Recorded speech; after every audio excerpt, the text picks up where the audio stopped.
თავისუფალი და ბერძნულ-რომაული სტილის ჭიდაობაში საქართველოს ჭაბუკთა ნაკრები ევროპის ჩემპიონატისთვის ემზადება. დღეს ჭიდაობის ფედერაციის პრეზიდენტმა 26 სპორტსმენს ეგიპირება გადასცა. ლუკა კურტანიძე მოჭიდავეებს ბორჯომში სასტუმრო ოლიმპში შეხვდა და ქართველ ფალავნებს ევროპის ჩემპიონატზე წარმატებები უსურვა. როგორც ჭიდაობის ფედერაციის პრეზიდენტმა მედიასთან განაცხადა, საქართველოს ნაკრები იმ ეგიპირებით არის აღჭურვილი, როგორც ქართველ სპორტსმენებს ეკადრებათ. იგი დარწმუნებულია, რომ მოჭიდავეები ჩემპიონატზე წარმატებებს მიაღწევენ. თავად სპორტსმენები კი ამბობენ, რომ მაღალ დონეზე არიან მომზადებული და საპრიზო ადგილების იმედიც აქვთ. იმ შემთხვევაში, თუ ქართველი ფალავნები ევროპის ჩემპიონატზე მოწინავე ადგილებს დაიკავებენ, ისინი მსოფლიო ჩემპიონატზეც იასპარეზებენ. ევროპის ჩემპიონატი 4-დან 8 მაისის ჩათვლით ბულგარეთის ქალაქ სომოკოვში გაიმართება, სადაც საქართველოს ჭაბუკთა ნაკრებიდან თავისუფალი და ბერძნულ-რომაული სტილით მოჭიდავეთა 10 სპორტსმენი იასპარეზებს.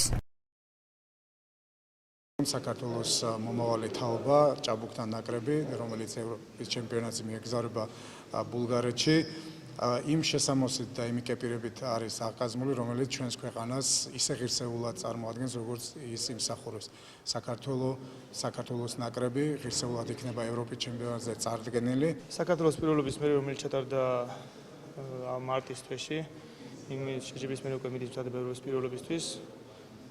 გავიარეთ 4 შეკრება, 2 შეჯიბრი. გუნდში კაი სიტუაცია, მაქსიმალურად მომზადებული მისათვის რომ ვიბრძოლოთ კონტინენტის პირველობისთვის. და იმედები გვაქვს, რომ რა ვიცი, იქნება კაი შედეგები, ჩამოვიტანთ ოქროებს. განწყობა ძალიან ძლიერი და ტრენერებმა ყველაფერი ჩადეს, რომ მოემზადებინეთ. და შევეცდებით, რომ ჩემპიონები ჩამოვიდეთ ყველანი საქართველოში.